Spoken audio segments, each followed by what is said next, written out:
నమస్కారం. Please do subscribe AP power news. ఆంధ్రప్రదేశ్లో రాష్ట్రపతి పాలన పెట్టాలనేటువంటిది జగన్మోహన్ రెడ్డి గారి డిమాండ్ మూర్ఖత్వంతో కూడిన డిమాండ్. ఆయన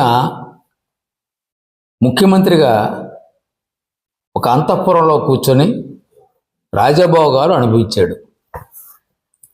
అలవాటు పడిపోయాడు. ఆయన రోడ్డు మీదకి వస్తే రోడ్డు అంతా ఖాళీగా ఉండాలి. ఫ్లైఓవర్ బ్రిడ్జ్ ఎక్కితే ఫ్లైఓవర్ బ్రిడ్జ్ కింద కూడా రోడ్డు అంతా కూడా ఖాళీగా ఉండాలి. జనాన్ని తీసుకెళ్ళడానికి వీల్లేదు. ఆయన వెళ్ళిపోయిన తర్వాత కూడా అరగంట వరకు ఏ వాహనాలని పంపడానికి వీల్లేదు. ఆయన వచ్చేటువంటి రూట్లో మీటింగ్ ఎక్కడైతే అవుతుందో ఆ మీటింగ్కి వెళ్ళేటువంటి దారిలో చెట్లు ఉండడానికి వీల్లేదు. అన్ని చెట్లు కొట్టిపారేయడమే. తర్వాత పెద్ద పెద్ద బ్యారికాడ్స్ వేయడం, ప్రజలు ముందుకు రాకుండా.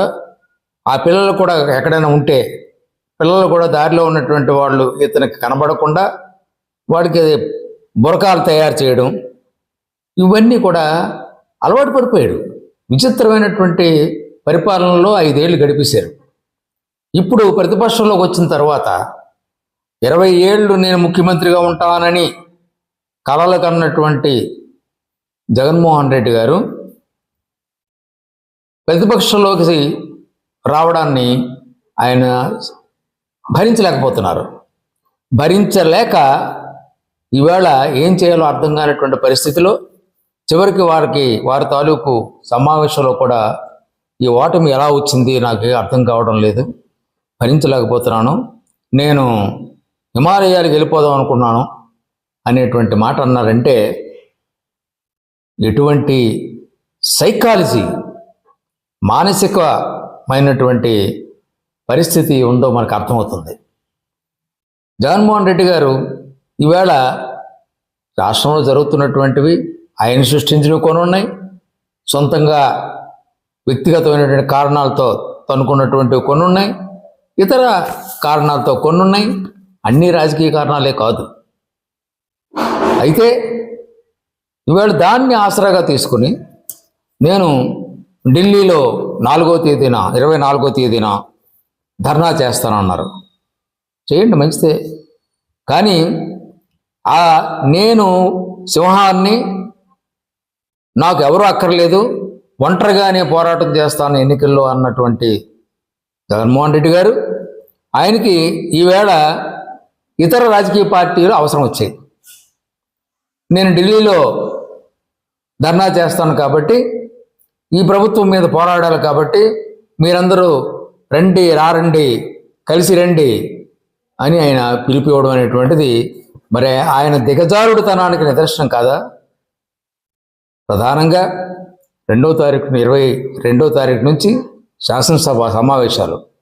ఆ శాసనసభ సమావేశాల్లో ఆయన ఇవన్నీ ప్రశ్నించవచ్చు. రాష్ట్రంలో ఉన్నటువంటి వాతావరణాన్ని, అలాగే 4 రోజుల నుంచి వరదలు, పంటలు నాశనం అయిపోయాయి, వీటన్నిటి గురించి ప్రశ్నించడానికి అవకాశం ఉన్నటువంటి సమావేశాలను ఈవేళ చంద్రబాబు గారు పెట్టారు.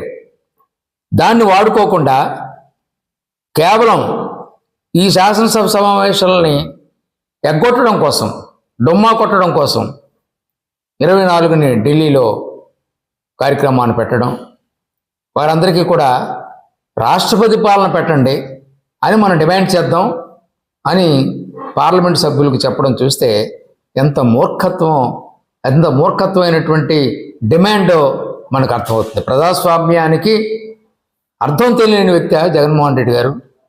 అంటే ఆయన ముఖ్యమంత్రి అయితే ప్రభుత్వం ఉండాలి, ఆయన ముఖ్యమంత్రి కాకపోతే ప్రజాస్వామ్యం లేదు, రాష్ట్రపతి పాలన పెట్టేయాలి, ప్రభుత్వాలు ఉండకూడదు. ఇదేనా ఆయన సిద్ధాంతం? ఇది ప్రజాస్వామిక సిద్ధాంతమేనా? ఇది రాజ్యాంగపరమైనటువంటి సిద్ధాంతమేనా? ఆయన ఓటమికి కారకులు ఎవరో కాదు, ప్రజలు విసిగిపోయారు. కక్షతో, అసహ్యంతో, భరించలేనటువంటి వేదనతో అతన్ని అతి ఘోరంగా ఓడించడం జరిగింది అని సమీక్ష చేసుకోకుండా జగన్మోహన్ రెడ్డి గారు ప్రజలదే తప్పు అన్నట్టుగా ఆయన మాట్లాడడం అనేటువంటిది విచిత్రం.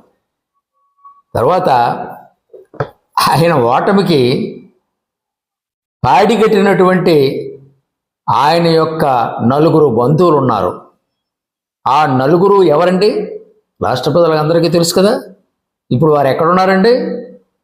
వారు కూడా ఇవాళ సమావేశాలకి, ఆయన పెట్టినటువంటి పార్లమెంటరీ పార్టీ సమావేశాలకు డొమ్మా కొట్టి వెళ్ళిపోయారు.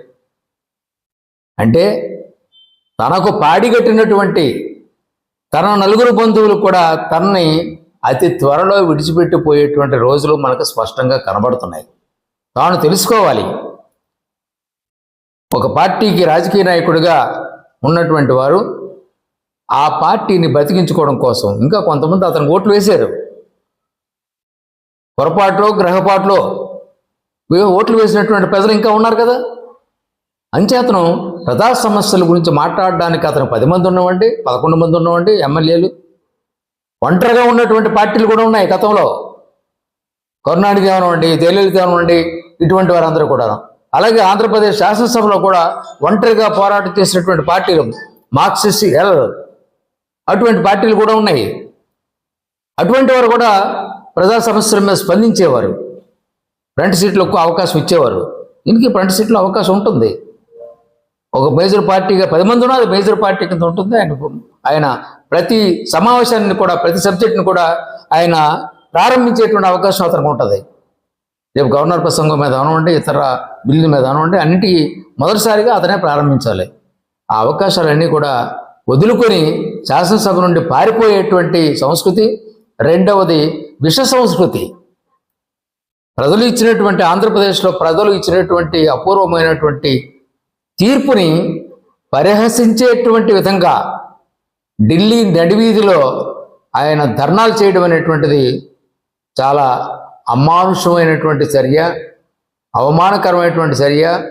ఇది రాష్ట్రానికే తీరని అవమానం అని చెప్పి నేను భావిస్తూ, దాని తాలూకు బాధ్యత ఈ రాష్ట్రాన్ని అప్రదిష్ట పాలు చేయడానికి చేసేటువంటి అతని ప్రయత్నాలని విరమించుకోవాల్సిందిగా అతను నేను విజ్ఞప్తి చేస్తూ, ఢిల్లీలో నడివీధిలో రాష్ట్రాన్ని పరిహసించేటువంటి, రాష్ట్ర ప్రజలు తనకు వ్యతిరేకంగా ఇచ్చినటువంటి తీర్పుని పరిహసించేటువంటి చర్యలు తీసుకోవద్దని జగన్మోహన్ రెడ్డి గారికి నేను విజ్ఞప్తి చేస్తున్నాను.